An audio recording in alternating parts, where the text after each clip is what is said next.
ਜਾਂ ਜੀਵ ਦੀ ਹਾਜ਼ਰੀ ਪ੍ਰਵਾਨ ਕਰਨੀ ਤਾਂ ਕਿ ਕੁਝ ਸਮੇਂ ਵਾਸਤੇ ਪਵਿੱਤਰ ਗੁਰਬਾਣੀ ਵਿੱਚੋਂ ਲਾਹਾ ਪ੍ਰਾਪਤ ਕਰ ਸਕੀਏ। ਸਤਿਗੁਰੂ ਕਿਰਪਾ ਕਰਨਾ। ਵਾਹਿਗੁਰੂ ਜੀ ਕਾ ਖਾਲਸਾ, ਵਾਹਿਗੁਰੂ ਜੀ ਕੀ ਫਤਿਹ। ਸਤਿਗੁਰਾਂ ਦੀ ਸਨਮਾਨਯੋਗ ਸਾਧ ਸੰਗਤ, ਅੱਜ ਦੀ ਜੋ ਵਿਚਾਰ ਹੈ, ਜੋ ਲਗਾਤਾਰ ਲੜੀਵਾਰ ਪਵਿੱਤਰ ਗੁਰਬਾਣੀ ਦੀ ਵਿਚਾਰ ਚੱਲ ਰਹੀ ਹੈ ਕੁਝ ਸਮੇਂ ਤੋਂ, ਸੋ ਉਹਦੇ ਅਨੁਸਾਰ ਜੋ ਸਤਿਗੁਰਾਂ ਕਿਰਪਾ ਕੀਤੀ ਹੈ, ਆਰੰਭ ਦੇ ਵਿੱਚ ਪੰਨਾ 615 ਸ੍ਰੀ ਗੁਰੂ ਗ੍ਰੰਥ ਸਾਹਿਬ ਮਹਾਰਾਜ ਜੀ ਦਾ, ਜੋ ਕਿ ਸੋਰਠ ਰਾਗਣੀ ਦੇ ਵਿੱਚ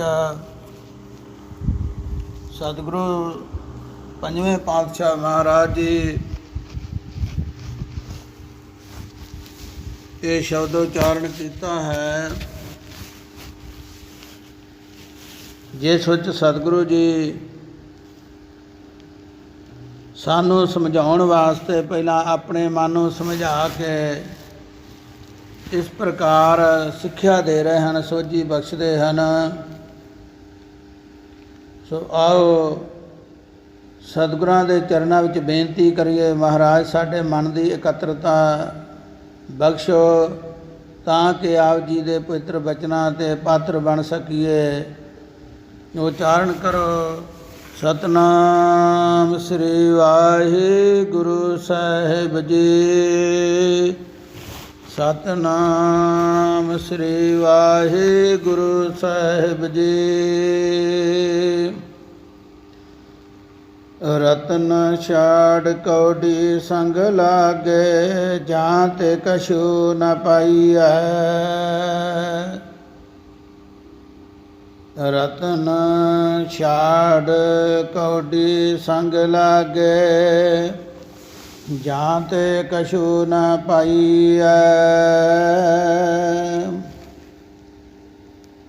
ਧੰਨ ਸਤਿਗੁਰੂ ਗੁਰੂ ਅਰਜਨ ਦੇਵ ਮਹਾਰਾਜ ਜੀ ਕਿਰਪਾ ਕਰਦੇ ਹਨ। ਇਹ ਜੀਵ ਵੱਡੀ, ਸਭ ਤੋਂ ਵੱਡੀ ਕੀਮਤੀ ਵਸਤੂ ਨੂੰ, ਰਤਨ ਰੂਪ ਪ੍ਰਭੂ ਦੇ ਨਾਮ ਨੂੰ ਛੱਡ ਕੇ ਤੇ ਕੌਡੀ ਤੋਂ ਭਾਵ ਤੁਛ, ਜੋ ਕੁਝ ਵੀ ਨਹੀਂ, ਉਸ ਮਾਇਆ ਦੇ ਨਾਲ, ਵਿਸ਼ਿਆਂ ਦੇ ਨਾਲ ਲੱਗ ਰਹੇ ਹਨ, ਜਿਸ ਕਰਕੇ ਕੁਝ ਸੁੱਖ ਪ੍ਰਾਪਤ ਨਹੀਂ ਹੁੰਦਾ ਤੇ ਜੀਵ ਰਾਤ ਦਿਨ ਪੁਕਾਰਾਂ ਕਰਦੇ, ਸਾਨੂੰ ਸੁੱਖ ਮਿਲ ਜਾਵੇ, ਸੁੱਖ ਮਿਲ ਜਾਵੇ, ਦੁੱਖ ਦੂਰ ਹੋ ਜਾਵੇ। ਤੇ ਸਤਿਗੁਰੂ ਜੀ ਫਰਮਾਉਂਦੇ, ਭਾਈ ਜੋ ਸਤਿਗੁਰਾਂ ਨੇ ਹੁਕਮ ਕੀਤਾ ਹੈ ਉਹ ਯਤਨ ਕੀਤਾ ਨਹੀਂ, ਉਸ ਮਰਜ਼ਾਦਾ ਅਨੁਸਾਰ ਚੱਲੇ ਨਹੀਂ। ਜੇ ਨਹੀਂ ਵੀ ਆਪ ਨੂੰ ਸੋਝੀ ਤੇ ਗੁਰੂ ਅੱਗੇ ਬੇਨਤੀ ਕਰੀਏ, ਮਹਾਰਾਜ ਸਾਡੇ ਤੇ ਕਿਰਪਾ ਕਰੋ, ਸੋਈ ਕਰਾਵੇ ਜੋ ਤੁਧ ਭਾਵੈ, ਮੋਹਿ ਸਿਆਣਪ ਕਛੂ ਨਾ ਆਵੇ। ਏ ਅਕਾਲ ਪੁਰਖ ਵਾਹਿਗੁਰੂ ਜੀ, ਅਸੀਂ ਤੇ ਸਦਾ ਹੀ ਭੁੱਲਣਹਾਰ ਹਾਂ, ਤੁਸੀਂ ਕਿਰਪਾ ਕਰੋ। ਜਿਹੜੀ ਆਪ ਜੀ ਦੀ ਆਗਿਆ ਹੈ, ਆਪ ਜੀ ਦੀ ਮਰਜ਼ਾਦਾ ਹੈ, ਉਹਦੇ ਅਨੁਸਾਰ ਸਾਨੂੰ ਚਲਾਉਣਾ ਕਰੋ, ਤਾਂ ਕਿ ਜੋ ਤੈਨੂੰ ਮਨਜ਼ੂਰ ਹੋ ਜਾਵੇ, ਤੈਨੂੰ ਭਾ ਜਾਵੇ, ਲੇਖੇ ਵਿੱਚ ਆ ਜਾਵੇ। ਜੋ ਗੁਰੂ ਨੂੰ ਮਨਜ਼ੂਰ ਹੈ ਉਹ ਕਰਮ ਲੇਖੇ ਵਿੱਚ ਹੈ, ਅਤੇ ਜੇ ਗੁਰੂ ਦੀ ਆਗਿਆ ਤੋਂ ਬਾਹਰ ਕੁਝ ਕੀਤਾ ਜਾਂਦਾ ਹੈ ਤੇ ਗੁਰੂ ਦੀ ਕਿਰਪਾ ਕਿਵੇਂ ਪ੍ਰਾਪਤ ਹੋਵੇ, ਤੇ ਸੁੱਖ ਕਿਵੇਂ ਮਿਲਣ, ਤੇ ਦੁੱਖ ਦੂਰ ਕਿਵੇਂ ਹੋਵੇ। ਇਸ ਵਾਸਤੇ ਸਤਿਗੁਰੂ ਜੀ ਦੱਸਦੇ ਹਨ, ਭਾਈ ਆਪਣੇ ਮਨ ਨੂੰ ਸਮਝਾ ਕੇ ਕਹਿ ਰਹੇ ਹਨ, ਪੂਰਨ ਪਾਰ ਬ੍ਰਹਮ ਪਰਮੇਸ਼ਰ ਮੇਰੇ ਮਨ ਸਦਾ ਧਿਆਈ ਹੈ। ਹੇ ਮੇਰੇ ਮਨ, ਸਾਰਿਆਂ ਵਿੱਚ ਪੂਰਨ ਜੋ ਪਾਰ ਬ੍ਰਹਮ ਪਰਮੇਸ਼ਰ ਹੈ, ਉਸ ਨੂੰ ਸਦਾ ਧਿਆਉਣਾ ਕਰ। ਸਤਿਕਾਰਯੋਗ ਸਾਧ ਸੰਗਤ, ਇਸ ਸ਼ਬਦ ਦੇ ਆਰੰਭ ਦੇ ਵਿੱਚ ਜਿਵੇਂ ਸਤਿਗੁਰਾਂ ਕਿਹਾ ਕਿ ਜੀਵ ਪੁੱਠੇ ਪਾਸੇ ਲੱਗ ਜਾਂਦਾ ਹੈ, ਸੱਚੇ ਪਦਾਰਥਾਂ ਨੂੰ, ਗੁਰੂ ਕੇ ਬਚਨਾਂ ਨੂੰ ਛੱਡ ਕੇ, ਤੇ ਫਿਰ ਸੁਖ ਭਾਲਦਾ ਹੈ, ਦੁੱਖਾਂ ਦੇ ਵਿੱਚ ਭਟਕਦਾ ਹੈ। ਜਿਵੇਂ ਕਿ ਸੰਗਤਾਂ ਜਾਣਦੀਆਂ ਹਨ, ਚੱਲ ਰਹੀ ਰਵਾਇਤ ਅਨੁਸਾਰ, ਜੋ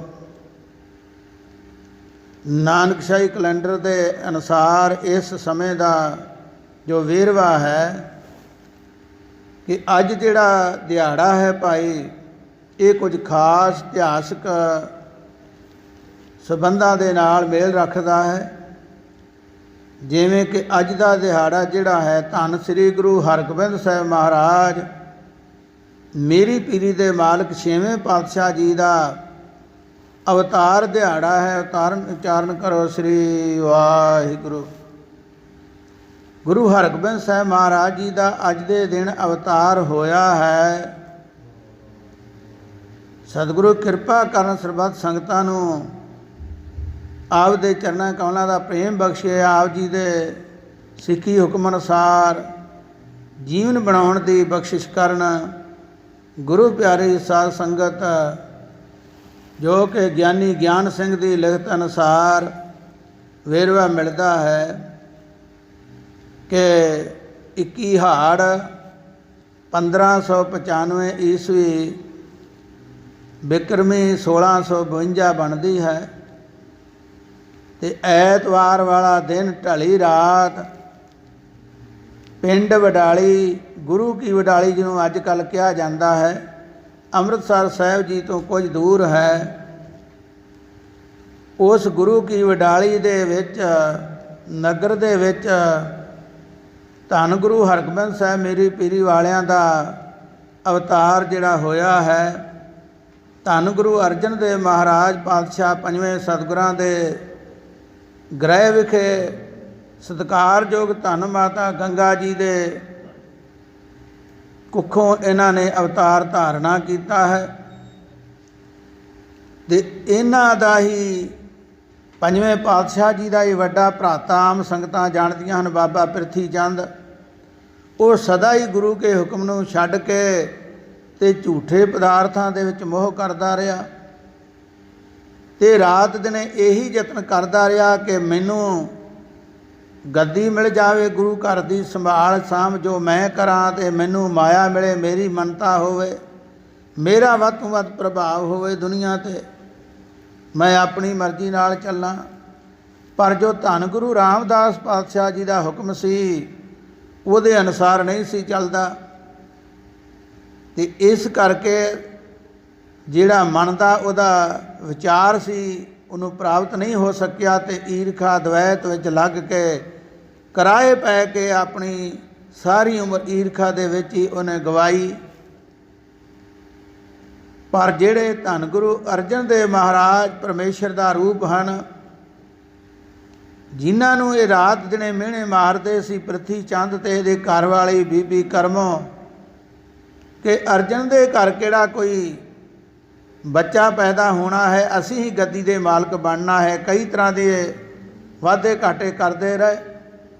ਪਰ ਜੋ ਇਸ ਦਿਨ 'ਤੇ ਅਵਤਾਰ ਸਤਿਗੁਰਾਂ ਧਾਰਨਾ ਕੀਤਾ, ਧੰਨ ਬਾਬਾ ਬੁੱਢਾ ਸਾਹਿਬ ਜੀ ਦੇ ਵਰਾਂ ਦੇ ਅਨੁਸਾਰ ਕਿਰਪਾ ਹੋਈ, ਅਤੇ ਭਾਵੇਂ ਉਹਨਾਂ ਕਿੰਨੇ ਵੀ ਯਤਨ ਕੀਤੇ ਪ੍ਰਿਥੀ ਚੰਦ ਵਰਗਿਆਂ ਨੇ, ਪਰ ਸਤਿਗੁਰਾਂ ਦਾ ਇੱਕ ਵਾਲ ਵਿੰਗਾ ਨਹੀਂ ਕਰ ਸਕੇ।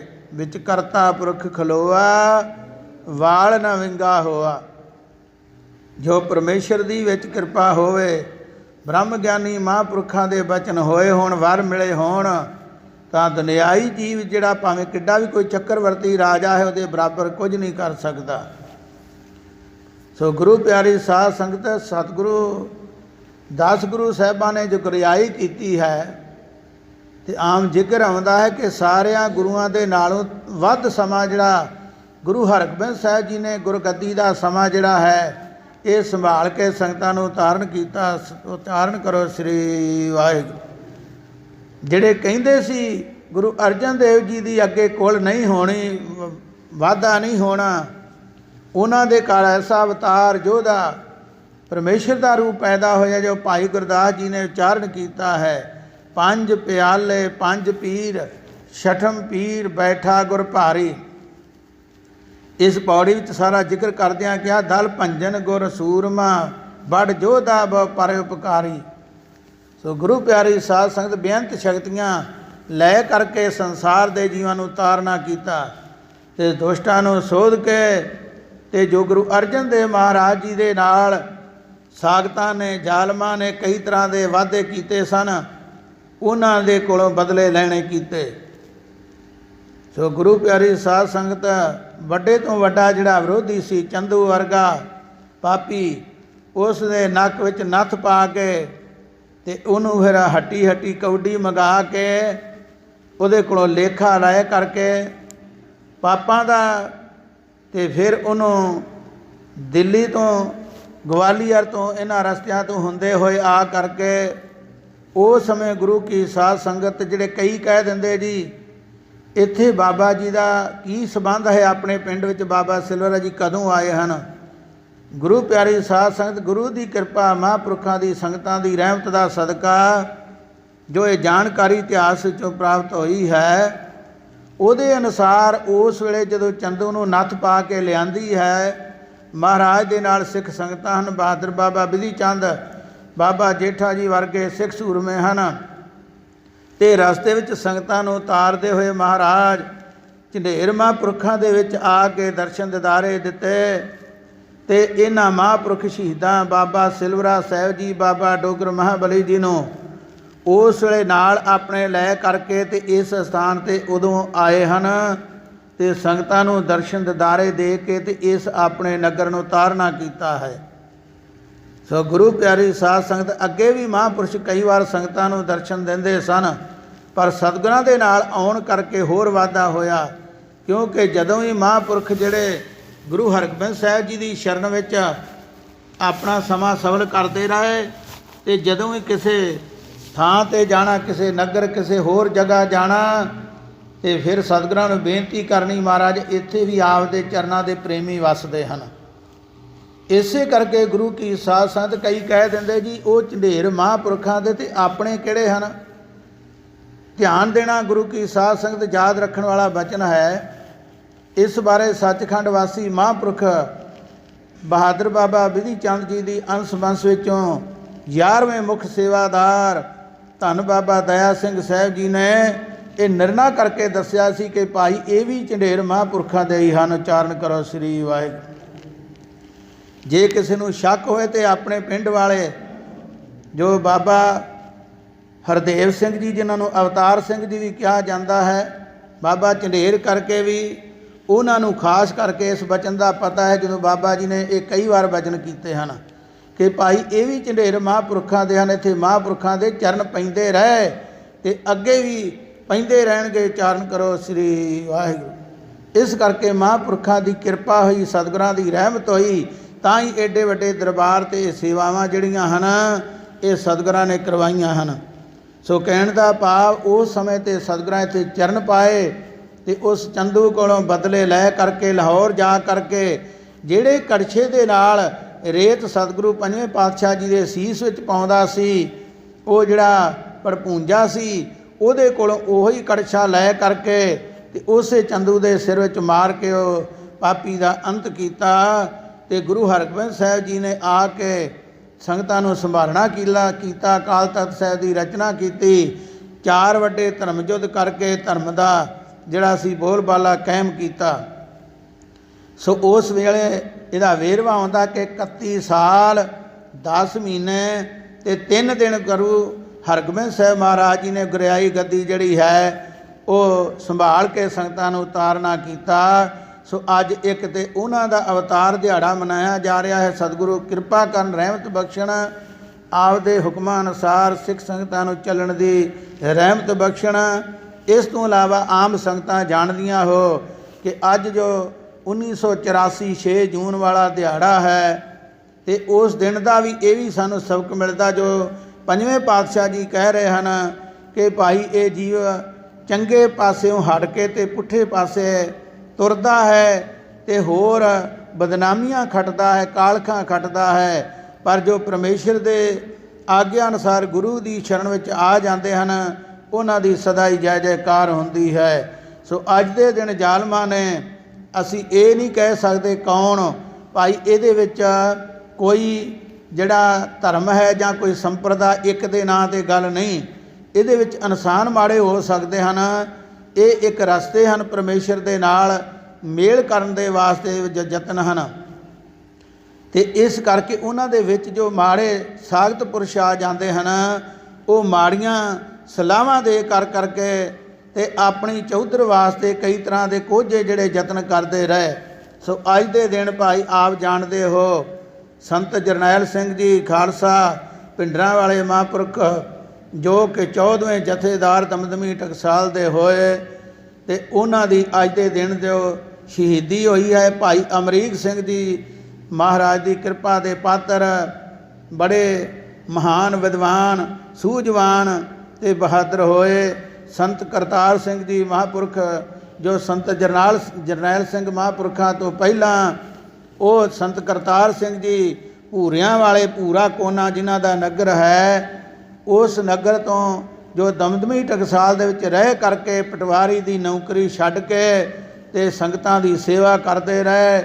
ਮਹਾਂਪੁਰਖ ਬਾਬਾ ਜੋ ਸੰਤ ਗੁਰਬਚਨ ਸਿੰਘ ਜੀ, ਉਹਨਾਂ ਦੀ ਸੇਵਾ 'ਚ ਰਹਿ ਕਰਕੇ ਸੰਗਤਾਂ ਨੂੰ ਤਾਰਨਾ ਕੀਤਾ। ਸੋ ਉਹਨਾਂ ਦੇ ਸਪੁੱਤਰ ਭਾਈ ਅਮਰੀਕ ਸਿੰਘ ਜੀ, ਉਹ ਵੀ ਅੱਜ ਦੇ ਦਿਨ ਸ਼ਹੀਦ ਹੋਏ, ਜੋ ਕਿ ਜ਼ਾਲਮਾਂ ਨੇ ਮਾੜੀ ਕਰਤੂਤ ਕਰਕੇ ਸ੍ਰੀ ਅਕਾਲ ਤਖਤ ਸਾਹਿਬ, ਸ੍ਰੀ ਹਰਿਮੰਦਰ ਸਾਹਿਬ ਦੀ ਆਨ ਸ਼ਾਨ ਨੂੰ ਭੁੱਲ ਕੇ, ਅਤੇ ਆਪ ਜਾਣਦੇ ਹੋ ਜੋ ਕੁਝ ਕੀਤਾ, ਉਹ ਕਦੇ ਵੀ ਕੌਮ ਨੂੰ, ਦੇਸ਼ ਨੂੰ ਅਤੇ ਸਿੱਖ ਪੰਥ ਨੂੰ ਭੁੱਲ ਨਹੀਂ ਸਕਦਾ। ਸਤਿਗੁਰੂ ਰਹਿਮਤ ਕਰਨ, ਅੱਗੇ ਤੋਂ ਚੜ੍ਹਦੀ ਕਲਾ ਬਖਸ਼ਿਸ਼ ਕਰਨ। ਸੋ ਅੱਜ ਦੇ ਦਿਨ ਤੀਜਾ ਇਤਿਹਾਸ ਦਾ ਜਿਹੜਾ ਹਵਾਲਾ ਹੈ, ਬਹਾਦਰ ਬਾਬਾ ਬੰਦਾ ਸਿੰਘ ਜੀ, ਜਿਨ੍ਹਾਂ ਦਾ ਨਾਂ ਅਸਲ ਗੁਰਬਖਸ਼ ਸਿੰਘ ਸਤਿਗੁਰਾਂ ਰੱਖਿਆ ਹੈ। ਪਹਿਲੇ ਨਾਂ ਸੰਗਤਾਂ ਜਾਣਦੀਆਂ ਹਨ, ਪਰ ਜਦੋਂ ਗੁਰੂ ਦੀ ਸ਼ਰਨ ਵਿੱਚ ਆਏ, ਉਹਨਾਂ ਕਿਹਾ ਤੇਰਾ ਨਾਮ ਕੀ ਹੈ? ਕਹਿਣ ਲੱਗਾ ਮਹਾਰਾਜ ਮੈਂ ਆਪ ਜੀ ਦਾ ਬੰਦਾ ਹਾਂ। ਅਤੇ ਸਤਿਗੁਰੂ ਜੀ ਨੰਦੇੜ ਹਜ਼ੂਰ ਸਾਹਿਬ ਜੀ ਦੀ ਧਰਤੀ ਵਿੱਚ, ਜਿੱਥੇ ਬੰਦਾ ਘਾਟ ਗੁਰਦੁਆਰਾ ਸਾਹਿਬ ਹੈ, ਗੋਦਾਵਰੀ ਨਦੀ ਦੇ ਕੰਢੇ, ਉੱਥੇ ਜਾ ਕੇ ਉਹਨੂੰ ਤਾਰਨਾ ਕੀਤਾ ਜਦੋਂ, ਅਤੇ ਸਤਿਗੁਰਾਂ ਕਿਹਾ ਭਾਈ ਜੇ ਤੂੰ ਬੰਦਾ ਅਤੇ ਬੰਦਿਆਂ ਵਾਲੇ ਕੰਮ ਕਰ।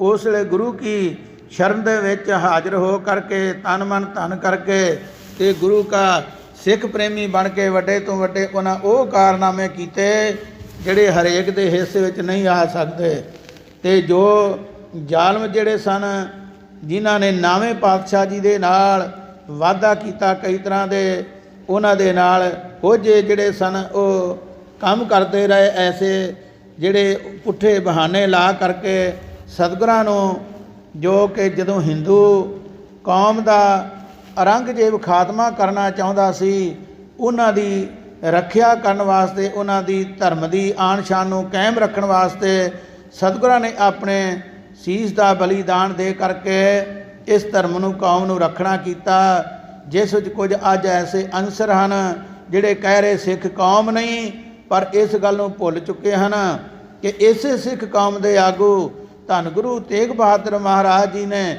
ਸਾਡੇ ਵਾਸਤੇ ਵੱਡੀ ਕੁਰਬਾਨੀ ਦੇ ਕਰਕੇ ਅਤੇ ਹਿੰਦੂ ਕੌਮ ਨੂੰ ਬਚਾਉਣਾ ਕੀਤਾ। ਨਹੀਂ ਤਾਂ ਜਿਵੇਂ ਕਵੀ ਸੰਤੋਖ ਸਿੰਘ ਜੀ ਕਹਿੰਦੇ, ਸਾਰੇ ਤੁਰਕ ਹੋਣੇ ਸੀ, ਮੁਸਲਮਾਨ ਹੋਣੇ ਸੀ, ਅਤੇ ਸਾਰੇ ਸੁੰਨਤੀ ਹੋਣੇ ਸੀ, ਕੋਈ ਵੀ ਇੱਥੇ ਹੋਰ ਕਿਸੇ ਰੂਪ ਵਿੱਚ ਕੋਈ ਦਿਸਣਾ ਨਹੀਂ ਸੀ ਧਰਮ ਦਾ ਕੋਈ ਵੀ ਜੀਵ। ਇਹ ਧੰਨ ਗੁਰੂ ਗੋਬਿੰਦ ਸਿੰਘ ਮਹਾਰਾਜ ਜੀ ਨੇ ਕਿਰਪਾ ਕੀਤੀ ਹੈ, ਅਤੇ ਉਹਨਾਂ ਸਿੱਖ ਪੰਥ ਸਾਜ ਕੇ, ਸੂਰਮੇ ਸਾਜ ਕੇ, ਅਤੇ ਆਪਣੇ ਪੰਥ ਨੂੰ ਕਾਇਮ ਰੱਖਣਾ ਕੀਤਾ। ਉਸ ਵੇਲੇ ਸਤਿਗੁਰਾਂ ਨੇ ਇਹ ਜਿਹੜਾ ਬਲੀਦਾਨ ਦੇ ਕਰਕੇ ਹਿੰਦੂ ਧਰਮ ਨੂੰ ਬਚਾਉਣਾ ਕੀਤਾ ਹੈ, ਪਰ ਇਹਨੂੰ ਕੋਈ ਵਿਰਲਾ ਹੀ ਜਾਣਦਾ ਹੈ। ਨਹੀਂ ਤਾਂ ਉਹ ਲੋਕ ਜਿਨ੍ਹਾਂ ਨੂੰ ਬਚਾਉਣਾ ਕੀਤਾ, ਅੱਜ ਕਹਿ ਰਹੇ ਘੱਟ ਗਿਣਤੀ ਵਾਲੇ ਇਹ ਲੋਕ ਜਿਹੜੇ, ਇਹ ਕੌਮ ਹੀ ਨਹੀਂ, ਇਹ ਸਾਡੇ ਦੇਸ਼ ਦੇ ਲੋਕ ਹੀ ਨਹੀਂ, ਇੱਥੋਂ ਤੱਕ ਅੰਦਰੋਂ ਕਹਿ ਰਹੇ ਹਨ ਕਿ ਇਹ ਕੌਮ ਜਿਹੜੀ ਛੇਤੀ ਤੋਂ ਛੇਤੀ ਦਬਾਈ ਜਾਵੇ। ਪਰ ਜਿਹਨੂੰ ਪਰਮੇਸ਼ਰ ਨੇ ਪੈਦਾ ਕੀਤਾ, ਆਗਿਆ ਭਈ ਅਕਾਲ ਕੀ, ਤਬੇ ਚਲਾਇਓ ਪੰਥ, ਸਭ ਸਿੱਖਣ ਕੋ ਹੁਕਮ ਹੈ, ਗੁਰੂ ਮਾਨਿਓ ਗ੍ਰੰਥ। ਅਤੇ ਇਹਨਾਂ ਸ਼ਬਦਾਂ ਵਿੱਚ ਹੀ ਅੱਗੇ ਆਉਂਦਾ, ਰਾਜ ਕਰੇਗਾ ਖਾਲਸਾ, ਆਕੀ ਰਹੇ ਨਾ ਕੋਏ, ਖੁਆਰ ਹੋਏ ਸਭ ਮਿਲਣਗੇ, ਬਚੇ ਸ਼ਰਨ ਜੋ ਹੋਏ। ਭਾਈ ਜਿਹੜਾ ਗੁਰੂ ਜੀ ਦੇ ਹੁਕਮ ਵਿੱਚ ਚੱਲ ਕੇ ਖਾਲਸੇ ਵਾਲੀ ਰਹਿਤ ਰੱਖੇਗਾ, ਅੰਦਰੋਂ ਬਾਹਰੋਂ ਖਾਲਸੇ ਵਾਲੇ ਗੁਣ ਪੈਦਾ ਕਰਕੇ ਆਪਣਾ ਜੀਵਨ ਬਣਾਵੇਗਾ, ਐਸੇ ਜੀਵਨ ਵਾਲੇ ਸਦਾ ਹੀ ਸੰਸਾਰ 'ਤੇ ਉਹ ਜਿਹੜੇ ਹਨ ਸੰਸਾਰ 'ਤੇ ਜੀਵ ਆਉਣਗੇ ਤੇ ਪ੍ਰਤੱਖ ਯਾਰ ਹੋ ਕਰਕੇ ਆਪਣਾ ਜਿਹੜਾ ਹੈ ਜੀਵਨ ਉਹ ਸਫਲਾ ਕਰਕੇ ਸੰਸਾਰ ਨੂੰ ਸਿੱਖਿਆ ਦੇ ਕੇ ਗਰੀਬਾਂ ਦੁਖੀਆਂ ਦੀ ਸਹਾਇਤਾ ਕਰਕੇ ਪਰਉਪਕਾਰ ਕਰਕੇ ਆਪਣਾ ਨਾਮ ਰੋਸ਼ਨ ਕਰਨਗੇ। ਸੋ ਇਸ ਪ੍ਰਕਾਰ ਗੁਰੂ ਕੀ ਸਾਧ ਸੰਗਤ ਇਹ 3 ਮਹਾਂਪੁਰਖਾਂ ਦੀ ਅੱਜ ਦੇ ਦਿਨ ਦੀ ਸ਼ਹੀਦੀ ਹੈ। ਚੌਥਾ ਦਿਹਾੜਾ ਜੋ ਆਪ ਜੀ ਨੇ ਸਰਵਣ ਕੀਤਾ ਹੈ ਉਹ ਗੁਰੂ ਹਰਗੋਬਿੰਦ ਸਾਹਿਬ 6ਵੇਂ ਸਤਿਗੁਰੂ ਮੀਰੀ ਪੀਰੀ ਵਾਲਿਆਂ ਦਾ ਅੱਜ ਦੇ ਦਿਨ ਦਾ ਅਵਤਾਰ ਦਿਹਾੜਾ ਹੈ। ਸਤਿਗੁਰੂ ਰਹਿਮਤ ਕਰਨ, ਸਿੱਖ ਪੰਥ ਦੀ ਧਰਮ ਦੀ ਚੜ੍ਹਦੀ ਕਲਾ ਏਕਤਾ ਬਖਸ਼ਣ, ਅੰਗ ਸੰਗ ਸਹਾਇਤਾ ਕਰਨ। ਉਚਾਰਨ ਕਰੋ ਜਗਤ ਜਲੰਦਾ ਰੱਖ ਲੈ, ਆਪਣੀ ਕਿਰਪਾ ਧਾਰ, ਜਿਤ ਦੁਆਰੇ ਉਬਰੈ ਤਿਤੈ ਲੈ ਉਬਾਰ। ਸਭੇ ਜੀ ਸੰਭਾਲ, ਆਪਣੀ ਮਿਹਰ ਕਰ ਹੈ ਪਰਮੇਸ਼ਰ, ਆਪਣੇ ਪੰਥ ਦੀ ਖਾਲਸੇ ਦੀ ਲਾਜ ਰੱਖਣਾ ਕਰ, ਇਹਦੇ ਨਾਲ ਸਰਬੱਤ ਦਾ ਭਲਾ ਕਰ। ਸੋ ਗੁਰੂ ਕੀ ਸਾਧ ਸੰਗਤ ਇੱਥੇ ਵੇਰਵਾ ਜੋ 5ਵੇਂ ਪਾਤਸ਼ਾਹ ਜੀ ਨੇ ਕਿਹਾ ਹੈ ਉਹਦੇ ਅਨੁਸਾਰ ਸਤਿਗੁਰੂ ਜੀ ਕਹਿੰਦੇ ਇਸ ਕਰਕੇ ਭਾਈ ਜਿਹੜੇ ਨਾਮ ਰਤਨ ਨੂੰ ਛੱਡ ਕੇ ਦੁਨਿਆਵੀ ਲਾਲਚਾਂ ਵਿੱਚ ਪੈ ਕਰਕੇ ਚੌਧਰਾਂ ਵਾਸਤੇ ਧਰਮ ਦੀ ਗੱਲ ਨੂੰ ਛੱਡ ਕੇ ਮਾਇਆ ਦੀ ਜੀ ਭੁੱਖ ਵਾਸਤੇ ਆਪਣੀ ਚੌਧਰ ਵਾਸਤੇ ਉਹ ਜਿਹੜੇ ਹਨ ਧਰਮ ਦਾ ਵਿਰੋਧ ਕਰਕੇ ਆਪਣਾ ਨਾਂ ਬਣਾਉਣਾ ਚਾਹੁੰਦੇ ਹਨ। ਪਰ ਗੁਰੂ ਗ੍ਰੰਥ ਸਾਹਿਬ ਜੀ ਦੇ ਅਨੁਸਾਰ ਸਤਿਗੁਰੂ ਜੀ ਕਹਿੰਦੇ ਜੋ ਧਰਮ ਕਮਾਵੇ ਤਿਸ ਧਰਮ ਨਾ ਹੋਵੇ, ਪਾਪ ਕਮਾਵੇ ਪਾਪੀ ਜਾਣੀਏ, ਸਦਾ ਰਹੇ ਦੁਨੀਆ ਤੇ ਨਾਮ ਧਰਮੀ ਬੰਦਿਆਂ ਦਾ। ਇਸ ਕਰਕੇ ਗੁਰੂ ਕੀ ਸਾਧ ਸੰਗਤ ਇਹ ਅੱਜ ਦਾ ਦਿਹਾੜਾ ਸੰਗਤਾਂ ਜਿਹੜੀਆਂ ਹਨ ਉਹ ਮਨਾ ਰਹੀਆਂ ਹਨ। ਇਸ ਦਿਨ ਨੂੰ ਮੁੱਖ ਰੱਖਦਿਆਂ ਸਤਿਗੁਰੂ ਕਿਰਪਾ ਕਰਨ ਸਰਬੱਤ ਤੋਂ ਲਾਹੇਵੰਦ ਹੋਵੇ। ਸੋ ਇਹ ਜਿਹੜਾ ਬਚਨ ਚੱਲ ਰਿਹਾ ਹੈ ਇੱਥੇ ਲੜੀਵਾਰ ਗੁਰਬਾਣੀ ਵਿੱਚ ਸਤਿਗੁਰਾਂ ਦੀ ਜੋ ਕਿਰਪਾ ਹੋ ਰਹੀ ਹੈ ਇਸ ਵਿੱਚ ਸਤਿਗੁਰੂ ਜੀ ਕਹਿੰਦੇ ਭਾਈ ਹੋਰ ਪਾਸਿਓਂ ਮਨ ਨੂੰ ਰੋਕ ਕੇ ਤੇ ਜਿਹੜਾ ਪਰਮੇਸ਼ਰ ਦਾ ਨਾਮ ਹੈ ਉਹਨੂੰ ਸਦਾ ਧਿਆਉਣਾ ਕਰੀਏ। ਤੇ ਇੱਕ ਸੁੱਖ ਨਹੀਂ, ਜਿਹੜੇ ਸੁੱਖ ਸਾਰੇ ਸੰਸਾਰ ਦੇ ਪਰਲੋਕ ਦੇ ਤੈਨੂੰ ਪ੍ਰਾਪਤ ਹੋ ਜਾਣਗੇ, ਪਰ ਇੱਕ ਗੁਰੂ ਦੀ ਆਗਿਆ ਨੂੰ ਮੰਨਣਾ ਕਰ। ਇਸ ਕਰਕੇ ਸਤਿਗੁਰੂ ਜੀ ਕਹਿੰਦੇ ਹਨ ਸਿਮਰੋ ਹਰ ਹਰ ਨਾਮ ਪ੍ਰਾਣੀ, ਬਿਨਸੈ ਕਾਚੀ ਦੇ ਅਗਿਆਨੀ ਰਹਾ। ਕਹਿੰਦੇ ਹੇ ਪ੍ਰਾਣੀ ਪਛਾਣ ਕੇ ਹਰ ਹਰ ਨਾਮ ਨੂੰ ਸਿਮਰਨਾ ਕਰੋ। ਇੱਥੇ ਹੁਣ ਵਿਚਾਰ ਕਰੋ ਪਛਾਣ ਕਿਉਂ ਦੱਸੀ ਹੈ ਕਿ ਭਾਈ ਪੂਰੇ ਗੁਰੂ ਦੀ ਪਛਾਣ ਕਰਕੇ, ਨਾਮ ਦੀ ਪਛਾਣ ਕਰਕੇ, ਮਰਜ਼ਾਦਾ ਦੀ ਪਛਾਣ ਕਰਕੇ ਫਿਰ ਇਸ ਰਸਤੇ ਤੁਰੋ ਜਿਹਨੇ ਗੁਰੂ ਕੇ ਸਿੱਖ ਕਹਾਉਣਾ ਹੈ। ਜਿਨ੍ਹਾਂ ਚਿਰ ਸਾਨੂੰ ਅਸਲੀ ਪਛਾਣ ਨਹੀਂ ਗੁਰੂ ਪੂਰਾ ਕੀ ਹੈ ਤੇ ਗੁਰੂ ਦੀ ਆਗਿਆ ਕੀ ਹੈ, ਗੁਰੂ ਦੀ ਮਰਜ਼ਾਦਾ ਕੀ ਹੈ, ਗੁਰੂ ਦਾ ਸਿਮਰਨ ਕੀ ਹੈ, ਗੁਰੂ ਨੇ ਰਹਿਤ ਕਿਹੜੀ ਦੱਸੀ ਹੈ ਤੇ ਕਰੈਤ ਕਿਹੜੀ ਹੈ ਜੇ ਤੂੰ ਰੁਕਣਾ ਹੈ, ਜਿਨ੍ਹਾਂ ਚਿਰ ਸਾਨੂੰ ਇਹ ਪਤਾ ਨਹੀਂ ਉਹਨਾਂ ਚਿਰ ਅਸੀਂ ਅਸਲ ਗੁਰੂ ਕੇ ਸਿੱਖ ਨਹੀਂ ਕਹਾ ਸਕਦੇ। ਗੁਰੂ ਕਿਰਪਾ ਕਰੇ ਸਾਨੂੰ ਸੋਝੀ ਬਖਸ਼ੇ। ਤੇ ਸਤਿਗੁਰੂ ਜੀ ਕਹਿੰਦੇ ਇਸ ਕਰਕੇ ਜਿਹੜਾ ਨਾਮ ਵੀ ਜਪਣਾ ਹੈ ਵਿਚਾਰੋ ਪਹਿਲਾਂ ਇਹ ਮਰਜ਼ਾਦਾ ਕੀ ਹੈ ਜੋ ਗੁਰੂ ਨੇ ਦੱਸੀ ਹੈ, ਉਹਦੇ ਅਨੁਸਾਰ ਸਾਨੂੰ ਕੁਝ ਪ੍ਰਾਪਤ ਹੋ ਰਿਹਾ ਹੈ ਕਿ ਗੁਰੂ ਕੀ ਆਗਿਆ ਤੋਂ ਬਾਹਰ ਹੈ। ਸਤਿਗੁਰੂ ਜੀ ਕਹਿੰਦੇ ਪਛਾਣ ਕਰਕੇ ਗੁਰੂ ਦੀ ਪੂਰੇ ਦੀ ਤੇ ਪੂਰੇ ਗੁਰੂ ਦੀ ਆਗਿਆ ਅਨੁਸਾਰ ਉਹ ਨਾਮ ਜਪੋ ਜੋ ਗੁਰੂ ਨੇ ਬਖਸ਼ਿਆ ਹੈ। ਕਿਉਂਕਿ ਕਈ ਪ੍ਰਕਾਰ ਦੇ ਨਾਮ ਹਨ ਪਰਮੇਸ਼ਰ ਦੇ ਗਿਣੇ ਨਹੀਂ ਜਾਂਦੇ ਤੇ ਸ੍ਰੀ ਜਾਪ ਸਾਹਿਬ ਵਿੱਚ ਪਤਾ ਨਹੀਂ ਕਿੰਨੇ ਨਾਂ ਸਤਿਗੁਰਾਂ ਨੇ ਚਾਰਨ ਕਰਕੇ ਫਿਰ ਵੀ ਕਿਹਾ ਬੇਅੰਤ ਹੈ। ਪਰ ਜੋ ਗੁਰੂ ਨੇ ਸਾਨੂੰ ਬਖਸ਼ਿਆ ਹੈ ਗੁਰ ਮੰਤਰ ਮੂਲ ਮੰਤਰ, ਜੇ ਅਸੀਂ ਉਹਦਾ ਮੁੱਖ ਜਾਪ ਨਹੀਂ ਕਰਦੇ, ਉਹਦੇ ਥਾਂ ਹੋਰ ਜਾਪ ਕਰਦੇ ਹਾਂ ਤਾਂ ਅਸੀਂ ਗੁਰੂ ਕੇ ਸਿੱਖ ਨਹੀਂ, ਹੋਰ ਕਿਸੇ ਦੇ ਸੇਵਕ ਭਾਵੇਂ ਬਣ ਜਾਈਏ ਪਰ ਗੁਰੂ ਦੇ ਸਿੱਖ ਤਾਂ ਹੀ ਹੈ ਜੇ ਗੁਰੂ ਕੀ ਮਰਜ਼ਾਦਾ ਅਨੁਸਾਰ ਚੱਲੀਏ। ਸਤਿਗੁਰੂ ਜੀ ਕਹਿੰਦੇ ਪਛਾਣ ਕਰਕੇ ਸਿਮਰਨ ਕਰੋ ਤਾਂ ਉਹ ਸਿਮਰਨ ਵੀ ਫਿਰ ਲੇਖੇ ਵਿੱਚ ਆਵੇਗਾ। ਹੇ ਅਗਿਆਨੀ, ਹੇ ਬੇਸਮਝ ਜੀਵ, ਇਹ ਕੱਚੀ ਦੇ ਖਿੰਨ ਵਿੱਚ ਨਾਸ ਹੋ ਜਾਣ ਵਾਲੀ ਹੈ, ਇਹਦਾ ਕਦੇ ਮਾਣ ਨਾ ਕਰੀ, ਇਹਦਾ ਕਿਸੇ ਤੇ ਕਦੇ ਵਿਸ਼ਵਾਸ ਨਾ ਕਰੀ। ਕਿਉਂਕਿ ਸਤਿਗੁਰੂ ਜੀ ਕਹਿੰਦੇ ਹਮ ਆਦਮੀ ਹਾਂ ਇੱਕਦਮੀ, ਮੋਲਤ ਮੋਤ ਨਾ ਜਾਣਾ। ਕਹਿੰਦੇ ਜੀਵ ਜਿਹੜਾ ਹੈ ਦਮ ਦੇ ਨਾਲ ਆਦਮੀ, ਦਮ ਆਇਆ ਤੇ ਆਇਆ ਤੇ ਨਾ ਆਇਆ ਤੇ ਕੋਈ ਭਰੋਸਾ ਨਹੀਂ, ਬਿਜਲੀ ਵਾਂਗੂ ਕਦੋਂ ਇਹਨੇ ਚਲੇ ਜਾਣਾ ਹੈ। ਇਸ ਕਰਕੇ ਜੇ ਸਵਾਸਾਂ ਦਾ ਕੋਈ ਭਰੋਸਾ ਨਹੀਂ, ਸਭ ਤੋਂ ਵੱਡੀ ਜਿਹੜੀ ਤੇਰੇ ਕੋ ਜਿਹੜੀ ਇੱਕ ਵੱਡੀ ਤੈਨੂੰ ਇੱਕ ਸਤਿਗੁਰਾਂ ਨੇ ਦਾਤ ਬਖਸ਼ੀ ਹੈ, ਜੇ ਇਹਦਾ ਹੀ ਕੋਈ ਭਰੋਸਾ ਨਹੀਂ ਕਿੰਨਾ ਚਿਰ ਤੋਂ ਸਵਾਸ ਲੈਣੇ ਹਨ ਤੇ ਫਿਰ ਕਾਹਦੇ ਵਾਸਤੇ ਅਸਲ ਰਸਤੇ ਨੂੰ ਛੱਡ ਕੇ ਕਰਾਏ ਜਾ ਰਿਹਾ ਹੈ। ਗੁਰੂ ਅੱਗੇ ਬੇਨਤੀ ਕਰ ਮਹਾਰਾਜ ਸਾਨੂੰ ਸ਼ੁਭ ਰਸਤੇ ਪਾ ਕੇ ਆਪਣੇ ਹੁਕਮ ਅਨੁਸਾਰ ਚਲਾਉਣਾ ਕਰੋ। ਮ੍ਰਿਗ ਤ੍ਰਿਸ਼ਨ ਅਰ ਸੁਪਨ ਮਨੋਰਥ ਤਾਂ ਕੀ ਕਛ ਨਾ ਵਡਾਈ। ਸਤਿਗੁਰੂ ਜੀ ਉਚਾਰਨ ਕਰਦੇ ਪੰਜਵੇਂ ਪਾਤਸ਼ਾਹ ਭਾਈ, ਮਿਰਗ ਤ੍ਰਿਸ਼ਨਾ ਦੇ ਜਲ ਵਾਂਗੂ ਅਤੇ ਸੁਪਨੇ ਦੇ ਮਨੋਰਥ ਮਨੋਰਾਜ ਵਾਂਗੂ ਇਹ ਪਦਾਰਥ ਮਿਥਿਆ ਹਨ। ਇਸ ਕਰਕੇ ਤਿਸ ਮਾਇਆ ਦੀ ਕੁਝ ਵਡਿਆਈ ਨਹੀਂ ਹੈ। ਮਿਰਗ ਤ੍ਰਿਸ਼ਨਾ ਉਹਨੂੰ ਕਿਹਾ ਹੈ ਕਿ ਜਦੋਂ ਜਿਵੇਂ ਮਾਰੂਥਲ ਦੀ ਧਰਤੀ ਹੋਵੇ, ਰਾਜਸਥਾਨ ਦੀ ਪੁਰਾਤਨ ਸਮੇਂ ਵਿੱਚ ਧਰਤੀ ਦਾ ਜੋ ਨਕਸ਼ਾ ਦੱਸਿਆ ਹੈ, ਪਾਣੀ ਦੀ ਘਾਟ ਹੋਣ ਕਰਕੇ ਰੇਤ ਉੱਡਦੀ ਹੈ, ਟਿੱਬੇ ਹਨ, ਅਤੇ ਉੱਥੇ ਜੇ ਕੋਈ ਹਰਨ ਜਿਹਨੂੰ ਤੇਹ ਲੱਗੀ ਹੋਈ ਹੈ, ਪਿਆਸਾ ਹੈ ਮਿਰਗਾ, ਅਤੇ ਜਦੋਂ ਪਾਣੀ ਦੀ ਭਾਲ ਵਿੱਚ ਭੱਜਦਾ ਹੈ ਅਤੇ ਸੂਰਜ ਦੀ ਧੁੱਪ ਦੇ ਨਾਲ ਰੇਤ ਜਿਹੜੀ ਹੈ ਲਿਸ਼ਕਦੀ ਹੈ ਮਿੱਟੀ ਵਿੱਚੋਂ, ਉਹ ਸਮਝਦਾ ਕਿ ਪਾਣੀ ਦੀ ਲਿਸ਼ਕ ਪੈ ਰਹੀ ਹੈ, ਅਤੇ ਉਹ ਮਿਰਗ ਜਿਹੜਾ ਹਿਰਨ ਹੈ ਪਾਣੀ ਸਮਝ ਕੇ ਅੱਗੇ ਤੁਰਿਆ ਜਾਂਦਾ ਹੈ, ਅਤੇ ਉਹ ਲਿਸ਼ਕ ਜਿਹੜੀ ਅੱਗੇ ਤੋਂ ਅੱਗੇ ਤੁਰੀ ਜਾਂਦੀ ਹੈ।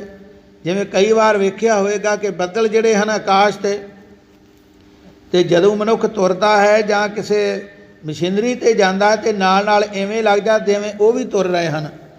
ਇਸ ਪ੍ਰਕਾਰ ਉਹ ਜਿਹੜੀ ਮਿਰਗ ਤ੍ਰਿਸ਼ਨਾ ਹੈ, ਪਾਣੀ ਦਾ ਭੁਲੇਖਾ ਹੈ, ਰੇਤ ਚਮਕਦੀ ਹੈ, ਉਹ ਅੱਗੇ ਤੋਂ ਅੱਗੇ ਤੁਰੀ ਜਾਂਦੀ ਹੈ। ਇਸੇ ਤਰ੍ਹਾਂ ਹਰਨ ਜਿਹੜਾ ਹੈ ਉਹ ਦੌੜ ਦੌੜ ਕੇ ਥੱਕ ਜਾਂਦਾ ਹੈ ਅਤੇ ਉਹ ਖਤਮ ਹੋ ਜਾਂਦਾ, ਪਰ ਪਾਣੀ ਨਹੀਂ ਮਿਲਦਾ। ਉਹਦੀ ਭੱਜ ਨੱਸ ਐਵੇਂ ਜਾਂਦੀ ਹੈ, ਝੂਠੀ ਆਸ ਜਿਹੜੀ ਵਿਅਰਥ ਹੈ। ਇਸੇ ਤਰ੍ਹਾਂ ਸੁਪਨੇ ਦੇ ਵਿੱਚ ਜੇ ਕੋਈ ਰਾਜਾ ਬਣ ਜਾਂਦਾ ਹੈ, ਜਦੋਂ ਅੱਖ ਖੁੱਲ੍ਹਦੀ ਹੈ ਅਤੇ ਕਈ ਵਾਰ ਉਸੇ ਤਰ੍ਹਾਂ ਜੀਵ ਟੁੱਟੀ ਮੰਜੀ 'ਤੇ ਲੰਮਾ ਪਿਆ ਹੁੰਦਾ ਹੈ, ਕੋਈ ਰਾਜ ਭਾਗ ਕੋਲ ਨਹੀਂ। ਸਤਿਗੁਰੂ ਜੀ ਕਹਿੰਦੇ ਇਸ ਕਰਕੇ ਦੁਨੀਆ ਦੇ ਜੋ ਵੀ ਸੁੱਖ ਸਹੂਲਤਾਂ ਇਸ ਤਰ੍ਹਾਂ ਸਮਝੋ ਇਹਨਾਂ ਦਾ ਕੋਈ ਭਰੋਸਾ ਨਹੀਂ ਹੈ। ਇਹ ਮਾਇਆ ਦੀ ਵਡਿਆਈ ਕੁਝ ਨਹੀਂ ਹੈ, ਜਿਹਦੇ ਵਾਸਤੇ ਜੀਵ ਕਈ ਤਰ੍ਹਾਂ ਦੇ ਝੂਠ ਬੋਲਦਾ, ਝੂਠੇ ਸਹਿਣ ਕਰਦਾ, ਆਪਣੇ ਧਰਮ ਨੂੰ ਛੱਡ ਕੇ ਬੇਧਰਮਾ ਹੁੰਦਾ ਹੈ, ਕਿਸੇ ਦਾ ਹੱਕ ਖੋਹਦਾ ਹੈ, ਕਿਸੇ ਨੂੰ ਪਛਾੜਦਾ ਹੈ, ਕਿਸੇ ਨੂੰ ਦਬਾਉਂਦਾ ਹੈ, ਆਪਣਾ ਹੁਕਮ ਚਲਾਉਣਾ ਚਾਹੁੰਦਾ ਹੈ। ਪਰ ਇਹ ਕਹਿੰਦੇ ਵਡਿਆਈ ਝੂਠੀ ਹੈ। ਅਤੇ ਸਤਿਗੁਰੂ ਜੀ ਕਹਿੰਦੇ ਹੇ ਜੀਵ ਤੂੰ ਚਾਹੁੰਦਾ ਹੈ ਜੇ, ਅਤੇ ਫਿਰ ਉਹਨਾਂ ਇਹ ਵੀ ਯਤਨ ਦੱਸਿਆ ਹੈ, ਚਾਰ ਪਦਾਰਥ ਜੇ ਕੋ ਮੰਗੈ ਸਾਧ ਜਨਾ ਕੀ ਸੇਵਾ ਲਾਗੈ। ਜੇ ਕੋ ਆਪਣਾ ਦੁਖ ਮਿਟਾਵੈ ਹਰ ਹਰ ਨਾਮ ਹਿਰਦੈ ਸਦ ਗਾਵੈ। ਜੇ ਕੋ ਆਪਣੀ ਸੋਭਾ ਲੋਰੈ ਸਾਧ ਸੰਗ ਇਹ ਹਉ ਮੈਂ ਛੋਰੈ। ਜੇ ਕੋ ਜਨਮ ਮਰਨ ਤੇ ਡਰੈ ਸਾਧ ਜਨਾ ਕੀ ਸਰਣੀ ਪਰੈ। ਜਿਸ ਜਨ ਕੋ ਪ੍ਰਭ ਦਰਸ ਪਿਆਸਾ ਨਾਨਕ ਤਾਕੈ ਬਲ ਬਲ ਜਾਸਾ। ਇਸ ਸ਼ਬਦ ਵਿੱਚ ਸੁਖਮਨੀ ਸਾਹਿਬ ਵਿੱਚ ਪੰਜਵੇਂ ਪਾਤਸ਼ਾਹ ਨੇ ਕਿਹਾ ਭਾਈ ਪਦਾਰਥ ਜਿਹੜੇ ਚਾਹੁੰਦੇ ਮਿਲ ਜਾਣਗੇ, ਜਿਹੜਾ ਸੰਤਾਂ ਦੀ ਸ਼ਰਨ ਵਿੱਚ ਆਵੇਗਾ, ਪੂਰਨ ਸੰਤ ਗੁਰੂ ਕੇ ਹੁਕਮ ਵਾਲੇ। ਅਤੇ ਪਰ ਜੇ ਤੂੰ ਅਸਲ ਪਦਾਰਥ ਚਾਹੁੰਦਾ, ਸਭ ਤੋਂ ਵੱਡਾ ਉਹ ਪਦਾਰਥ ਹੈ ਨਾਮਦਾਨ। ਸਤਿਗੁਰੂ ਜੀ ਕਹਿੰਦੇ ਜਿਹਨੂੰ ਉਹ ਪਿਆਸ ਲੱਗੀ ਹੈ, ਅਸੀਂ ਉਹਦੇ ਤੋਂ ਬਲਿਹਾਰ ਹਾਂ।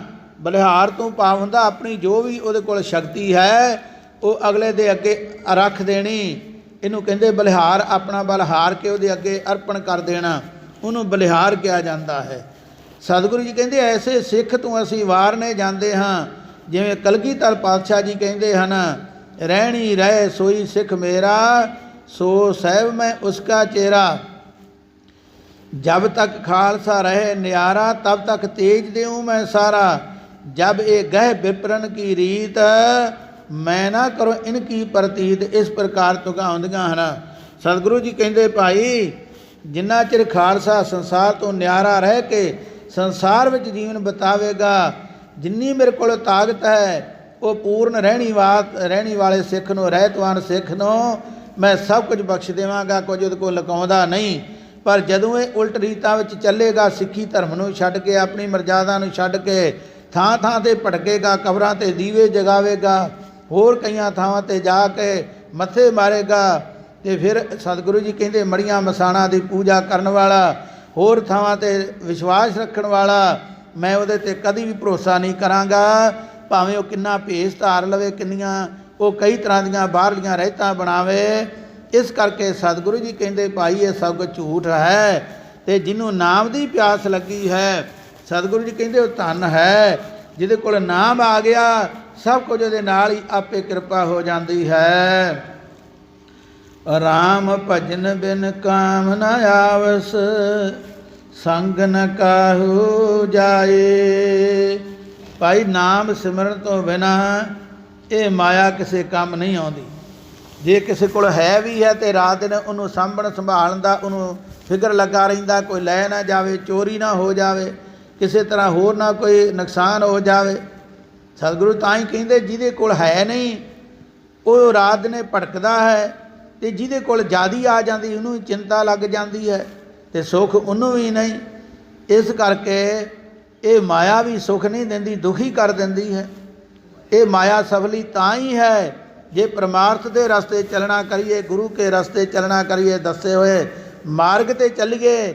ਇਹ ਮਾਇਆ ਚੰਗੇ ਪਾਸੇ ਲੱਗ ਕੇ ਜੀਵਨ ਸਫਲਾ ਵੀ ਕਰ ਦਿੰਦੀ ਹੈ। ਇਸ ਕਰਕੇ ਦੁਨਿਆਵੀ ਤੌਰ 'ਤੇ ਮਾਇਆ ਸਤਿਗੁਰੂ ਜੀ ਕਹਿੰਦੇ ਕਿਸੇ ਕੰਮ ਨਹੀਂ ਆਉਂਦੀ। ਇਹ ਮਾਇਆ ਕਿਸੇ ਦੇ ਨਾਲ ਵੀ ਨਹੀਂ ਜਾਂਦੀ। ਵੱਡੇ ਵੱਡੇ ਕਾਰੂ ਪਾਤਸ਼ਾਹ ਵਰਗੇ ਸੰਸਾਰ 'ਤੇ ਆਏ, ਜਿਨ੍ਹਾਂ ਕਬਰਾਂ ਦੇ ਵਿੱਚੋਂ ਜਾ ਕਰਕੇ ਮੁਰਦਿਆਂ ਦੇ ਮੂੰਹ ਵਿੱਚੋਂ ਹੀ ਪੈਸੇ ਕੱਢ ਲਏ। ਹੁਣ ਬਣਿਆ ਤੇ ਬਾਦਸ਼ਾਹ ਸੀ, ਪਰ ਅਸਲ ਅੱਖਰਾਂ ਦੇ ਵਿੱਚ, ਅਸਲ ਲਫ਼ਜ਼ਾਂ ਵਿੱਚ ਉਹਨੂੰ ਬਾਦਸ਼ਾਹ ਨਹੀਂ ਕਿਹਾ ਜਾਂਦਾ। ਸਭ ਤੋਂ ਭੁੱਖਾ ਉਹ ਹੈ ਜਿਹੜਾ ਕਬਰਾਂ ਦੇ ਵਿੱਚੋਂ ਮੁਰਦਿਆਂ ਦੇ ਮੂੰਹ ਵਿੱਚੋਂ ਹੀ ਪੈਸੇ ਨਹੀਂ ਰਹਿਣ ਦਿੰਦਾ। ਉਹ ਬਾਦਸ਼ਾਹ ਕਿਵੇਂ ਹੋਇਆ? ਜੇ ਵੱਡਾ ਲੀਡਰ ਬਣ ਕੇ ਕੋਈ ਅਜੇ ਵੀ ਮਾਇਆ ਦੇ ਲਾਲਚ 'ਚ ਫਿਰਦਾ, ਲੋਕਾਂ ਦੇ ਹੱਕ ਖੋਹਦਾ ਹੈ, ਸੰਸਾਰ ਦਾ ਹੱਕ ਆਪ ਖਾਂਦਾ ਹੈ, ਅਤੇ ਫਿਰ ਸੰਸਾਰ ਦੇ ਜੀਵ ਦੁਖੀ ਹੁੰਦੇ ਹਨ। ਅਤੇ ਸਿਆਣੇ ਕਹਿੰਦੇ ਹਨ ਅਸੀਸ ਨਾਲੋਂ ਬਦ ਅਸੀਸ ਜ਼ਿਆਦਾ ਅਸਰ ਕਰ ਜਾਂਦੀ ਹੈ। ਇਸ ਕਰਕੇ ਫਿਰ ਉਹ ਦੁੱਖ ਭੋਗਦਾ ਹੈ। ਫਿਰ ਕਹਿੰਦਾ ਮੈਂ ਕੋਈ ਮਾੜਾ ਕਰਮ ਨਹੀਂ ਕੀਤਾ। ਕਈ ਵਾਰ ਉਹਨੂੰ ਫਿਰ ਰਾਜ ਮਿਲਿਆ ਅਤੇ ਕਈ ਵਾਰ ਨਰਕ ਦਾ ਭਾਗੀ ਬਣਿਆ। ਐਸੇ ਸੰਸਾਰ 'ਤੇ ਕਈ ਅਵਤਾਰ ਵੀ ਆਏ ਜਿਨ੍ਹਾਂ ਦਾ ਜ਼ਿਕਰ ਇਤਿਹਾਸ ਵਿੱਚ ਆਉਂਦਾ ਹੈ। ਗੁਰੂ ਕੀ ਸਾਧ ਸੰਗਤ ਗੁਰਬਾਣੀ ਵਿੱਚ ਕਥਾ ਹੈ, ਕਹਿੰਦੇ ਇੱਕ ਵਾਰ ਜੋ ਸ਼੍ਰੀ ਰਾਮ ਚੰਦਰ ਜੀ ਆਪਣੇ ਪ੍ਰੇਮੀਆਂ ਦੇ ਨਾਲ ਬੈਠੇ ਬਚਨ ਵਿਲਾਸ ਕਰ ਰਹੇ ਸਨ, ਅਤੇ ਲਾਗੇ ਵੇਖਿਆ ਕਿ ਇੱਕ ਗੰਦਗੀ ਦੀ ਜਿਹੜੀ ਨਾਲੀ ਹੈ ਜਿਸ ਵਿੱਚ ਗੰਦਾ ਪਾਣੀ ਜਾ ਰਿਹਾ ਹੈ, ਉਹਦੇ ਵਿੱਚ ਇੱਕ ਕੀੜਾ ਹੈ। ਉਹ ਕਿੰਨੀ ਵਾਰ ਤਾਂ ਚੜ੍ਹਨ ਨੂੰ ਯਤਨ ਕਰਦਾ, ਪਰ ਉੱਪਰ ਚੜ੍ਹਦਾ ਹੈ ਅਤੇ ਫਿਰ ਡਿੱਗ ਪੈਂਦਾ ਹੈ। ਪਤਾ ਨਹੀਂ ਕਿੰਨੀ ਵਾਰ ਚੜ੍ਹਿਆ, ਡਿੱਗਿਆ, ਅਤੇ ਸ਼੍ਰੀ ਰਾਮ ਚੰਦਰ ਮਹਾਰਾਜ ਜੀ ਹੱਸ ਪਏ। ਅਤੇ ਲਾਗੇ ਬੈਠੇ ਸੰਗੀ ਕਹਿਣ ਲੱਗੇ, ਪ੍ਰੇਮੀਆਂ ਨੇ ਪੁੱਛਿਆ ਮਹਾਰਾਜ ਆਪ ਜੀ ਪ੍ਰਸੰਨ ਕਿਉਂ ਹੋਏ ਹੋ? 2-3 ਵਾਰ ਉਹਨਾਂ ਟਾਲਿਆ, ਪਰ ਜ਼ਿਆਦਾ ਕਹਿਣ ਦੇ ਕਾਰਨ ਉਹਨਾਂ ਦੱਸਿਆ ਭਾਈ ਅਸੀਂ ਤਾਂ ਹੱਸੇ ਹਾਂ ਕਿ ਵੇਖੋ 33 ਕਰੋੜ ਦੇਵਤਿਆਂ ਦਾ ਮੁਖੀ ਰਾਜਾ ਇੰਦਰ ਸਭ ਤੋਂ ਵੱਡਾ ਉਹਨੂੰ ਮੰਨਿਆ ਹੈ, ਪਰ ਕੋਈ ਐਸੀ ਖਾਸ ਨਹੀਂ ਜਿਹੜੀ ਰਸਾਂ ਕਸਾਂ ਦੀ ਉਹਨੇ ਛੱਡੀ ਹੋਵੇ, ਕਿਉਂਕਿ ਇੰਦਰ ਉਹਨੂੰ ਆਖਿਆ ਜਾਂਦਾ ਜਿਹਦੇ ਕੋਲ ਸਾਰੀਆਂ ਇੰਦਰੀਆਂ ਦਾ ਰਸ ਹੋਵੇ।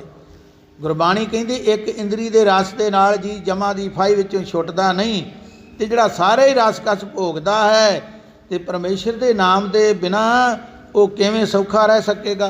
ਕਹਿੰਦੇ 14 ਵਾਰ ਇਹ ਰਾਜਾ ਇੰਦਰ ਬਣਿਆ, ਅਤੇ ਜਦੋਂ ਹੋਰ ਗਲਤ ਕੰਮ ਕਾਰਨ ਕਰਕੇ ਫਿਰ ਇਹਨੂੰ ਨਰਕ ਵਿੱਚੋਂ ਧੱਕਾ ਦੇ ਕੇ ਸੁੱਟਿਆ ਜਾਂਦਾ ਹੈ, ਸਵਰਗ ਵਿੱਚੋਂ ਨਰਕ ਵਿੱਚ। ਇਸ ਕਰਕੇ 14 ਵਾਰ ਰਾਜਾ ਇੰਦਰ ਬਣਿਆ ਅਤੇ ਕਈ ਵਾਰ ਨਰਕਾਂ ਵਿੱਚ ਪਿਆ। ਹੁਣ ਇਹ ਕੀੜਾ ਬਣ ਕੇ ਗੰਦਗੀ ਦੀ ਨਾਲੀ ਵਿੱਚ ਡਿੱਗਾ ਹੋਇਆ ਹੈ। ਇੱਥੋਂ ਹੀ ਤਾਂ ਚੜ੍ਹਨ ਦਾ ਯਤਨ ਕਰਦਾ, ਪਰ ਚੜ੍ਹਿਆ ਨਹੀਂ ਜਾਂਦਾ। ਅਸੀਂ ਇਹ ਸੋਚਦੇ ਹਾਂ ਵੇਖੋ ਏਡਾ ਵੱਡਾ ਦੁਨੀਆ ਦਾ ਰਾਜਾ ਹੋ ਕੇ, ਪੁਰੀਆਂ ਦਾ ਰਾਜਾ ਹੋ ਕੇ, ਸਾਰੇ ਦੇਵਤਿਆਂ ਦਾ ਮੁਖੀ ਇਹਨੂੰ ਮੰਨਦੇ ਹਨ ਸ਼ਕਤੀ ਤੌਰ 'ਤੇ, ਪਰ ਇਹ ਵੇਖੋ ਇਹਦੀ ਹਾਲਤ ਕਿਹੋ ਜਿਹੀ ਹੋ ਰਹੀ ਹੈ।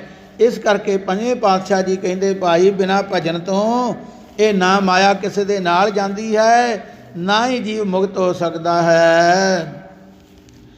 ਹਉ ਹਉ ਕਰਤ ਬਿਹਾਏ ਅਵਰਦਾ, ਜੀ ਕੋ ਕਾਮ ਨਾ ਕੀਨਾ। ਕਹਿੰਦੇ ਮੈਂ ਕਰਦਿਆਂ ਉਮਰਾਂ ਐਵੇਂ ਬੀਤਦੀ ਜਾਂਦੀ ਹੈ।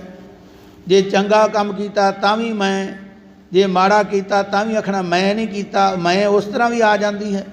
ਭਾਵੇਂ ਆਪਣੇ ਆਪ ਨੂੰ ਸੱਚਾ ਹੋਣ ਦਾ ਕਰਕੇ ਕਹੇ, ਫਿਰ ਵੀ ਕਹਿੰਦਾ ਮੈਂ ਨਹੀਂ ਕੀਤਾ, ਮੈਂ ਫਿਰ ਵੀ ਨਾਲ ਹੈ। ਹਉ ਵਿੱਚ ਆਇਆ, ਹਉ ਵਿੱਚ ਗਿਆ।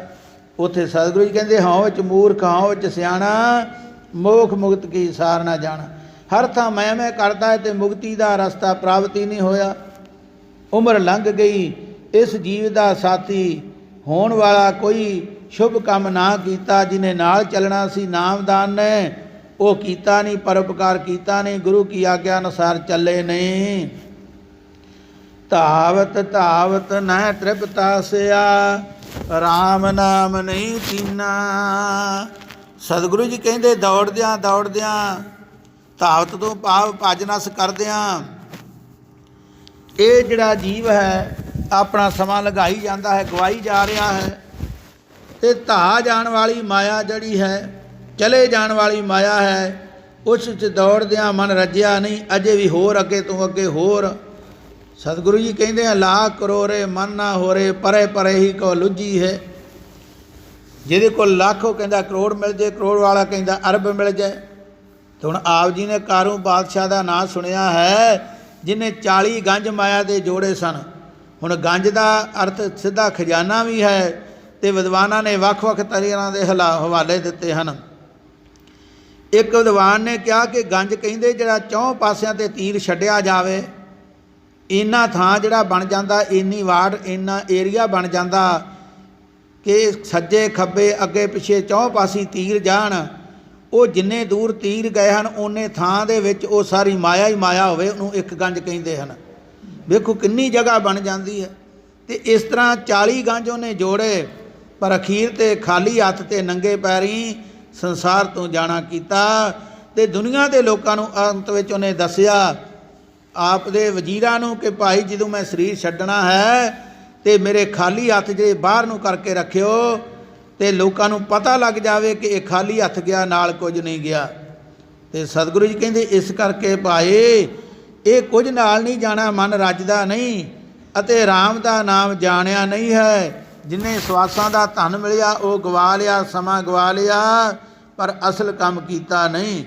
ਸਾਧ ਬਿਕਾਰ ਬਿਖੈ ਰਸ ਮਾਤੋ, ਅਸੰਖ ਖਤੇ ਕਰ ਫੇਰੇ।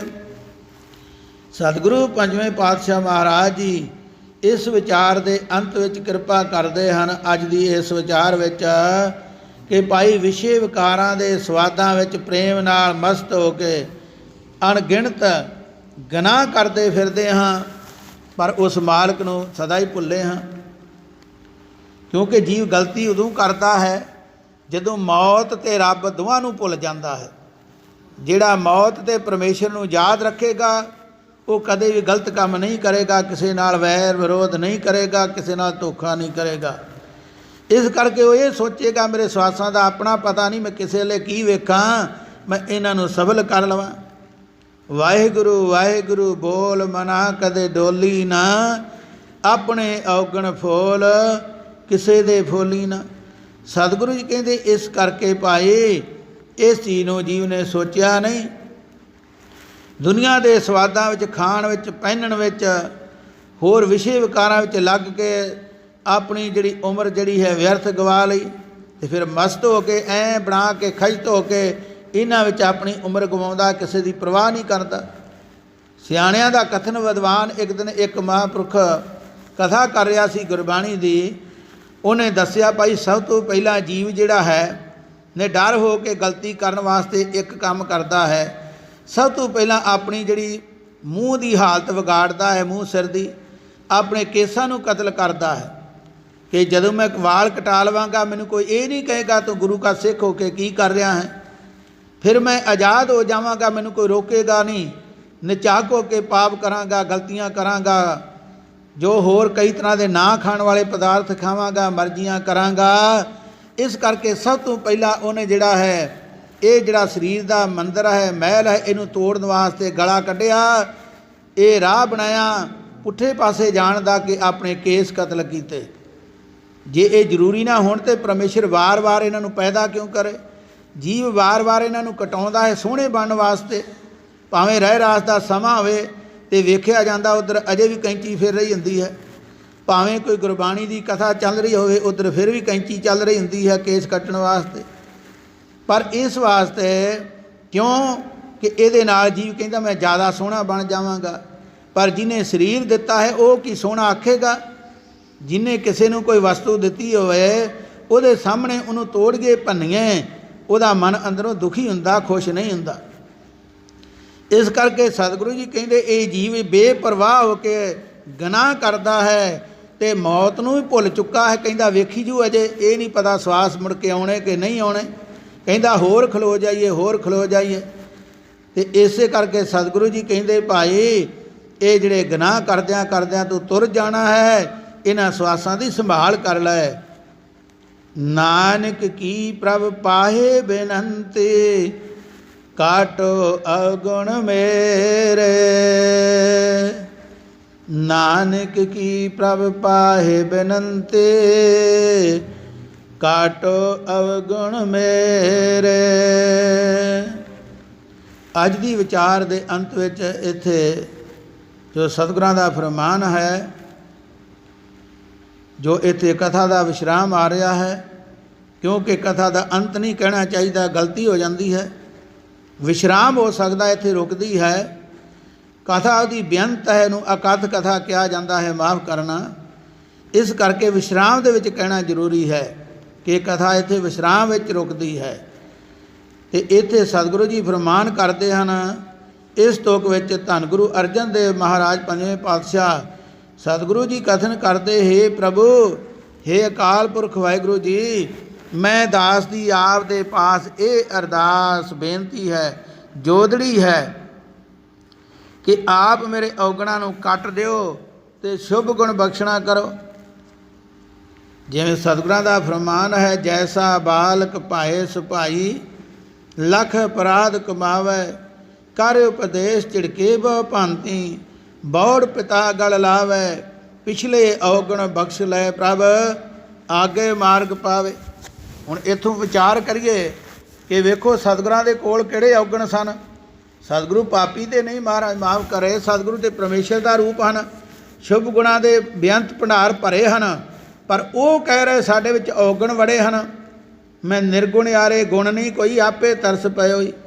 ਅਤੇ ਅਸੀਂ ਇਹ ਆਪਣੇ ਗੁਣਾਂ ਤੋਂ ਜਿੱਦ ਦੇ ਇੱਕ ਦੂਜੇ ਨਾਲ ਝਗੜਦੇ ਹਨ, ਲੜਾਈਆਂ ਕਰਦੇ ਹਾਂ ਕਿ ਮੈਂ ਸਿਆਣਾ ਹਾਂ, ਮੈਂ ਚੰਗਾ ਹਾਂ। ਅਤੇ ਜੇ ਆਪਣੇ ਔਗਣ ਦੱਸੀਏ ਤਾਂ ਕਦੇ ਵੀ ਕੋਈ ਕਿਸੇ ਦੇ ਨਾਲ ਵਾਧਾ ਨਹੀਂ ਕਰ ਸਕਦਾ। ਪਰਮੇਸ਼ਰ ਉਹਨੂੰ ਮੱਤ ਦੇਵੇ ਤਾਂ ਆਪਣੇ ਵੱਸ ਦੀ ਗੱਲ ਨਹੀਂ, ਕਿਉਂਕਿ ਨਾ ਕੋ ਮੂਰਖ ਨਾ ਕੋ ਸਿਆਣਾ, ਵਰਤੇ ਸਭ ਕੁਛ ਤੇਰਾ ਭਾਣਾ। ਸਤਿਗੁਰੂ ਜੀ ਕਹਿੰਦੇ ਹੁਕਮ ਉਹਦਾ ਚੱਲਣਾ, ਉਹਦੇ ਅੱਗੇ ਅਰਦਾਸ ਕਰੀਏ, ਉਹ ਸਾਨੂੰ ਸੋਝੀ ਬਖਸ਼ੇ। ਮਹਾਰਾਜ ਕਿਰਪਾ ਕਰੋ। ਹਮ ਔਗਣ ਭਰੇ ਏਕ ਗੁਣ ਨਾਹੀ, ਅੰਮ੍ਰਿਤ ਛਾੜ ਬਿਖੇ ਬਿਖ ਖਾਈ, ਮਾਇਆ ਮੋਹ ਭਰਮ ਪੈ ਭੂਲੇ, ਸੁਤ ਦਾ ਰਾਸੋਂ ਪ੍ਰੀਤ ਲਗਾਈ। ਸਤਿਗੁਰੂ ਜੀ ਕਹਿੰਦੇ ਇਸ ਪ੍ਰਕਾਰ ਉਹਦੇ ਅੱਗੇ ਅਰਦਾਸ ਕਰੀਏ, ਮਹਾਰਾਜ ਕਿਰਪਾ ਕਰੋ, ਤੇਰੇ ਦਰ 'ਤੇ ਡਿੱਗੇ ਹਾਂ ਅਤੇ ਇਹ ਹੁਣ ਤੈਨੂੰ ਇਲਾਜ ਹੈ। ਲੋਕਾਂ ਇਹੀ ਕਹਿਣਾ ਸੰਸਾਰ ਦੇ ਜੀਵਾਂ ਨੇ ਕਿ ਇਹ ਰੱਬ ਦਾ ਬੰਦਾ ਬਣਿਆ ਫਿਰਦਾ ਹੈ, ਪਰ ਕਰਦਾ ਕੀ ਹੈ, ਇਹ ਲਾਮਾ ਤੈਨੂੰ ਹੈ। ਕਿਉਂਕਿ ਸਤਿਗੁਰੂ ਜੀ ਤਾਂ ਹੀ ਕਹਿੰਦੇ ਹਨ ਕਿ ਪਰਮੇਸ਼ਰ ਆਪਣੇ ਨਾਮ ਦੀ ਲਾਜ ਰੱਖਣਾ ਕਰ। ਭਗਤ ਨਾਮਦੇਵ ਜੀ ਨੇ ਇਹੀ ਫਰਿਆਦ ਕੀਤੀ ਸੀ ਜਦੋਂ ਪੰਡਤਾਂ ਨੇ ਧੱਕੇ ਮਾਰ ਕੇ ਇਹਨੂੰ ਮੰਦਰ ਵਿੱਚੋਂ ਬਾਹਰ ਕੱਢ ਦਿੱਤਾ ਹੰਕਾਰੀਆਂ ਨੇ। ਅਤੇ ਸਤਿਗੁਰਾਂ ਨੂੰ ਹੰਕਾਰੀ ਅਤੇ ਨਿੰਦਕ ਜਿਹੜੇ ਚੰਗੇ ਨਹੀਂ ਲੱਗਦੇ, ਪਰਮੇਸ਼ਰ ਉਹਨਾਂ ਵਾਲੇ ਪਿੱਛਾ ਕਰ ਲੈਂਦਾ ਹੈ। ਇਸ ਕਰਕੇ ਉਹਦੇ ਕੋਲ ਸਦਾ ਹੀ ਮੰਗੀਏ, ਮਹਾਰਾਜ ਕਿਸੇ ਦੀ ਨਿੰਦਿਆ ਅਤੇ ਹੰਕਾਰ ਤੋਂ ਸਾਨੂੰ ਬਚਾਉਣਾ ਕਰ, ਚੰਗੀ ਸਖਤ ਬਖਸ਼ਣਾ ਕਰ। ਉਹ ਪਿਆਰੇ ਮੇਲ ਜਿਨ੍ਹਾਂ ਦੇ ਮਿਲਿਆ ਤੇਰਾ ਨਾਮ ਚੇਤੇ ਆਵੇ, ਤੇਰੇ ਦਰਸ਼ਨ ਦਿਦਾਰੇ ਹੁੰਦੇ ਰਹਿਣ। ਇਸ ਕਰਕੇ ਸਤਿਗੁਰੂ ਜੀ ਕਹਿੰਦੇ ਉਹ ਨਾਮਦੇਵ ਨੇ ਫਿਰ ਬੇਨਤੀ ਕੀਤੀ, ਮਹਾਰਾਜ ਮੇਰਾ ਤਾਂ ਕੁਝ ਨਹੀਂ ਜਾਂਦਾ, ਧੱਕੇ ਵੱਜੇ ਤੇਰੇ ਨਾਮ ਨੂੰ, ਬਾਬਾ ਮੇਰਾ ਕੀ ਗਰੀਬ ਦਾ ਜਾਣਾ।